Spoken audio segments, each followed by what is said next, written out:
Thank you very much, Mr. Chairman. Thank you for calling this hearing on this so-called investigation, which is an absolute mockery of the term. All the investigation was an attempt to browbeat ordinary citizens out of their constitutional rights and expressions of their constitutional right, including, of course, the First Amendment. It was an attempt to spy on members of Congress, including myself, who had our phones tapped. It's an absolute outrage that I hope will never happen again in American history. But I want to talk about another outrage today, if I could, that is very much in process, and that is the attempt by the American left to destroy the independence of the United States Supreme Court.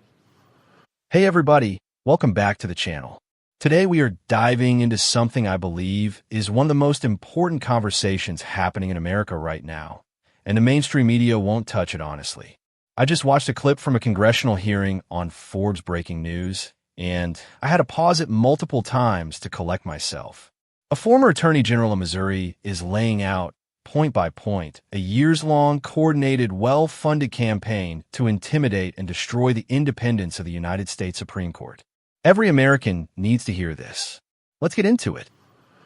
We've had out of this court just in the last few days another series of leaks. I'm holding up here a page, a printout, this time the private papers of the justices. You might remember just a few years ago, somebody leaked an unpublished internal draft opinion for the first time in the history of the Supreme Court. Leaked it in an attempt to derail, it was the Dobbs decision, in an attempt to derail an opinion of the court. Now we have from the justices' personal private papers that by law belong to them. We have multiple leaks from February, from January of 2016, leaked to the press. Why? For the sin of the court's supposed failure to address the global climate crisis. That's right, ladies and gentlemen. That's what the New York Times tells us. The court has not managed the global climate crisis properly, and therefore, whomever it is at the Supreme Court who wants to destroy the independence of that body is now leaking the justices' own private papers. This is part of a coordinated attack on this institution that has gone on now for years. And the point of it is to destroy the independence of the Supreme Court, to browbeat that court into doing what the left in this country wants, and to hold up a clear threat to the court that if they don't, they will be packed with new justices, they will be personally threatened, their papers will be leaked, their security will be threatened, and in short, the left will do everything they can to destroy the court as an institution. I've worked at that court. I have litigated at that court as a private lawyer and as the Attorney General of the state of Missouri. And I can tell you what is happening now is absolutely a coordinated effort to destroy the court, and it has been years in the making. Years in the making.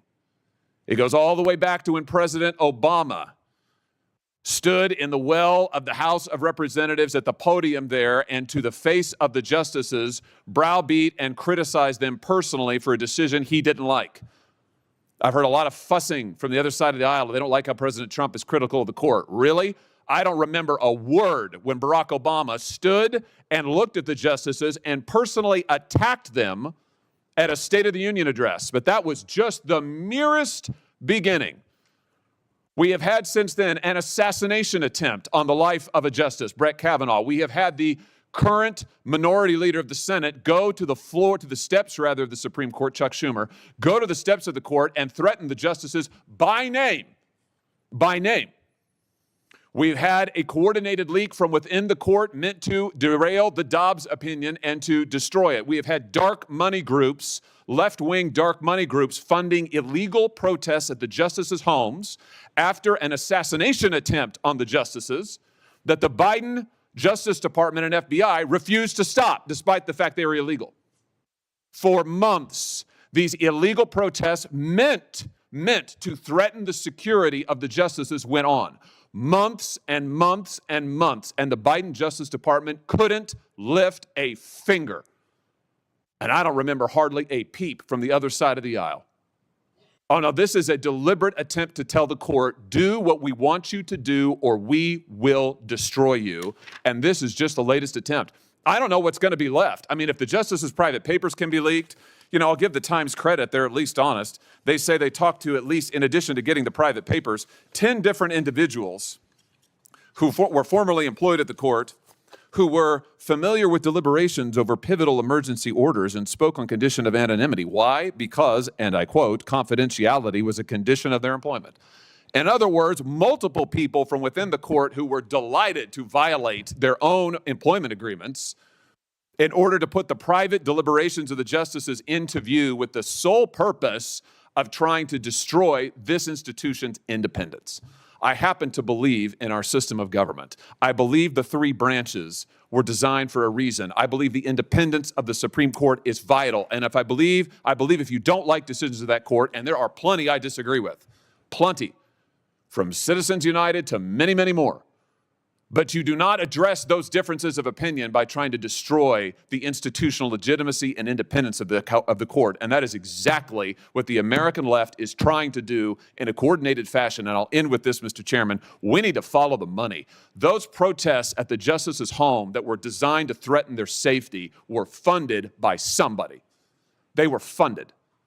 I want to know who funded them. I want to know where the money from this pressure campaign, this multi-year pressure campaign, is coming from. We need to have hearings in this committee to unveil the sources of this funding, of this campaign, and of this attempt to undermine our system of government. It is a clear and present danger to the operation of our Constitution, Mr. Chairman. I yield. Right out of the gate, the congressman drops a bombshell. This investigation was used to spy on members of Congress. Their phones were tapped. His phone was tapped. Think about that. Elected representatives of the American people having their communications surveilled. If this had happened to a Democrat congressman, it would be wall-to-wall coverage. Every cable network losing their minds. But because it happened to a Republican, crickets. And that tells you everything about where we are right now. The congressman then pivots to something even bigger. The coordinated effort to destroy the independence of the Supreme Court. And this is the central issue of our era. Here's what I believe. The Supreme Court is supposed to be the last line of defense for the Constitution. It's not supposed to bend to public pressure or respond to whoever is screaming the loudest. That's the whole point of lifetime appointments. So justices can rule based on the law, not based on who's threatening them this week. And what we are watching is a deliberate, systematic attempt to tear that design apart. The latest leaks, the justices' own private papers, were apparently leaked because the court hasn't done enough about climate change. Someone inside or connected to the highest court in the land is leaking confidential documents over environmental policy. That is a breathtaking betrayal of the institution and of the American people. And remember the Dobbs leak? The first leaked draft opinion in over 200 years of Supreme Court history. It happened for one reason, to create public pressure and bully justices into changing their decision.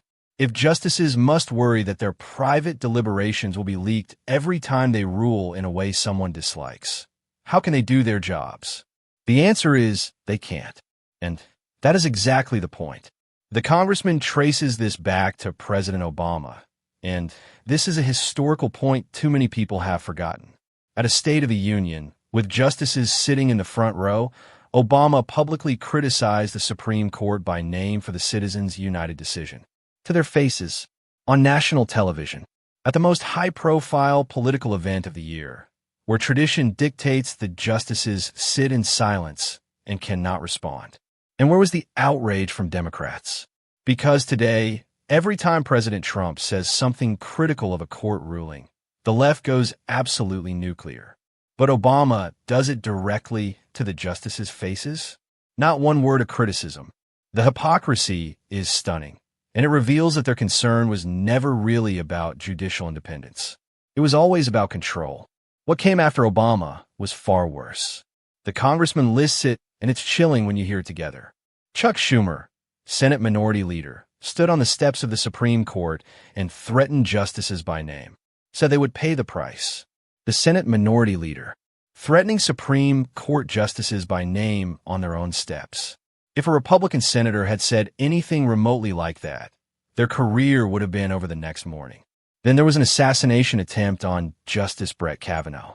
A man showed up armed outside his home, intending to kill him. And the media response? Muted at best. Can you imagine the coverage if that had happened to a liberal justice? And then, Unbelievably, after that assassination attempt, dark money groups funded illegal protests outside the justices' homes. Federal law explicitly prohibits this, and the Biden Justice Department refused to enforce the law.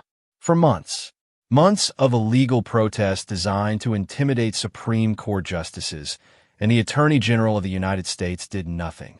That is dereliction of duty. That is weaponized inaction to achieve a political goal. And every American should be furious. The congressman ends with a call I think is absolutely right. Follow the money. These protests didn't organize themselves. Someone funded them, the coordination, the travel, the logistics. Someone is behind this multi-year pressure campaign. Who are the donors? Are foreign interests involved? Are billionaires writing checks to groups whose explicit purpose is intimidating federal judges? These are basic accountability questions. And if Congress doesn't ask them, who will?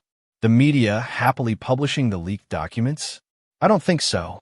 Here's my bottom line. I love this country and I love the Constitution. And right now, that system is under attack. Not from a foreign enemy, but from within.